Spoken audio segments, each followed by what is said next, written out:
उल्हासनगरमध्ये Republican party of India पक्षाच्या सर्व पदाधिकाऱ्यांची एक महत्त्वपूर्ण बैठक पार पडली। या बैठकीत जिल्हाध्यक्ष नानासाहेब बागुल यांनी पदाधिकाऱ्यांना मार्गदर्शन करत स्पष्टपणे सांगितले की पक्षाची धैर्य धोरणे आणि प्रतिमा सामान्य जनतेपर्यंत पोहोचवणे हीच सध्या सर्वात मोठी गरज आहे। त्यांनी आवाहन केले की सर्व पदाधिकाऱ्यांनी एकजुटीने काम करून पक्षाची संघटना मजबूत करावी आणि आगामी उल्हासनगर महानगरपालिकेच्या निवडणुकीत RPI पक्षाचे अस्तित्व टिकवून ठेवण्यासाठी प्रयत्नशील राहावे। ही बैठक उल्हासनगर 3 टाउन हॉल येथे जिल्हाध्यक्ष नानासाहेब बागुल यांच्या अध्यक्षतेखाली आयोजित करण्यात आली होती। RPI पक्षाचे प्रदेश सचिव नाना पवार यांच्याही उपस्थितीने या बैठकीत विशेष महत्त्व प्राप्त झाले। बैठकीदरम्यान कार्यकारिणीचा आढावा घेण्यात आला आणि आत्मपरीक्षण करून नव्या जोमाने महानगरपालिका निवडणुकीसाठी काम सुरू करण्याचा निर्धार करण्यात आला।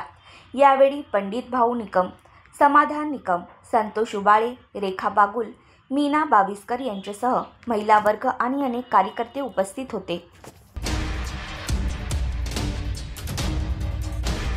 आम्ही आमची ज्या पक्षांशी अलायन्स आहे, शिवसेना असेल, BJP असेल, यांच्यासोबत अजून बैठक झालेली नाही। त्याच्यामुळे आता जागा जाहीर करणं संयुक्तिक होणार नाही। आमची बैठक होईल, त्या बैठकीमध्ये चर्चेअंती ते ठरेल। आता जागा किती लढतो काय ते बोलणं संयुक्तिक करणार नाही।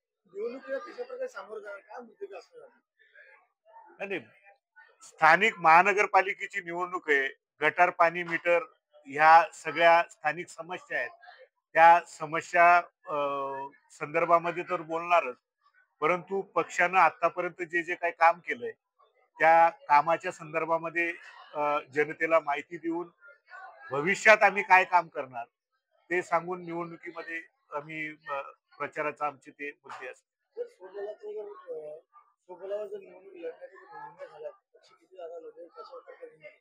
सगळ्याच लढू ना, 79 जागा ज्या असतील, 78-79 त्या सर्व जागा लढू। बाळा, आता एक तर मुद्दा असा आहे की आम्ही बसून ठरवलेलं आहे आमच्या निवडून येणाऱ्या प्रमुख जागा किती आहेत, त्या संदर्भामध्ये आताच उहापोह करणं संयुक्तिक नाही। आम्ही योग्य वेळ आल्यावर अजून 2-3 महिने निवडणूक लांबणीवर आहे। निवडणूक जशी जशी जवळ येईल तसे तसे त्या पद्धतीनं आम्ही आमची भूमिका, जागा किती लढवणार, कुठल्या कुठल्या प्रमुख जागा असतील, ह्या सविस्तर पत्रकार परिषदेत सांगितले जाते।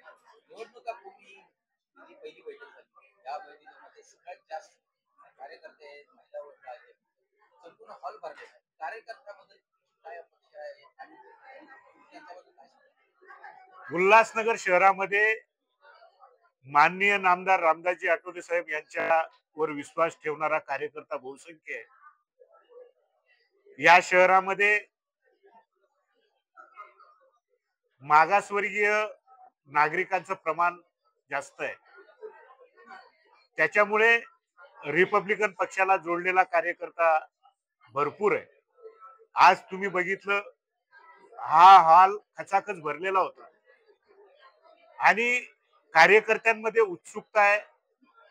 नाना बागुल रिपब्लिकन पक्षाचा जिल्हा अध्यक्ष आहे। कार्यकर्त्यांपासून नेत्यापर्यंत प्रत्येकाची अपेक्षा आहे की जास्तीत जास्त नगरसेवक निवडून येतील नानांच्या नेतृत्वाखाली, आणि म्हणून त्या अपेक्षेनं कार्यकर्ता उत्साहपूर्ण सहभागी होते।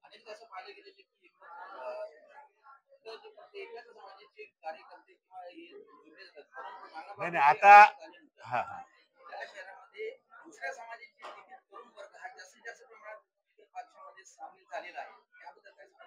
आता काय सांगू, ते तो रिझल्टच दिसतोय ना। मी काय सांगू, अजून पक्षामध्ये इतर समाजाचे कार्यकर्ते, आज तुम्ही बैठकीमध्ये बघितलं, पंजाबी बांधव आहेत, OBC बांधव आहेत, सर्व समावेशक। आता पुढच्या बैठकीला कमीत कमी 8-10 शिंदे बांधव जे प्रमुख आहेत, माजी नगरसेवक असतील, ते सुद्धा डॉक्टर आहेत, अशी लोक पक्षामध्ये सहभागी होत आहेत. आता आपण सर्व पत्रकारांनी बघितलं, या ठिकाणी विविध समाजाची लोक उत्स्फूर्तपणे आमच्या पक्षामध्ये सहभागी होत आहेत. त्याच्यामुळे तो रिझल्ट तुम्हाला दिसतोय. मी बोलणं काय संयुक्तिक नाही. मागील निवडणुकीमध्ये आपण दोन तिकिटे शिवसेनेच्या तिकिटावर लढवले होते, दोन निवडणुका. यंदा आणखी आपण दोन आपल्या घरामध्ये. आता तुम्ही निवडणुकीचाच परत परत प्रश्न विचारताय. मी तुम्हाला विनंती करतो, मागच्या निवडणुकीमध्ये शिवसेनेमधनं मी सुद्धा शिवसेनेत गेलो होतो. शहराला तुम्हाला सगळ्यांना माहिती आहे परिस्थिती काय झाली होती. परिस्थितीनुसार मी शिवसेनेत गेलो होतो आणि शिवसेनेमध्ये प्रवेश करतानाच मी पत्रकारांसमोर जाहीर केलं होतं की मी शरीरानं शिवसेनेत चाललोय. मी विचारानं रिपब्लिकन चळवळी सोबत आहे आणि तुम्हाला दिसलंय की कशा पद्धतीने मी परत पक्षामध्ये रामदासजी आठवले साहेबांनी आदेश दिला म्हणून पक्षामध्ये एंट्री केली आणि शिवसेनेत जरी होतो तरी शिवसेना, बीजेपी आणि रिपब्लिकन पक्ष या तिघांची युती होती आणि आजही युती आहे. युतीमधल्याच पक्षासोबत मी गेलो होतो, युतीमधल्याच पक्षामध्ये आहे. 2 नगरसेवक पदासाठी उभे राहतील का 3 राहतील हे वेळ ठरवेल. राष्ट्रीय नेते रामदासजी आठवले साहेब राष्ट्रीय नेते, ते त्यांच्या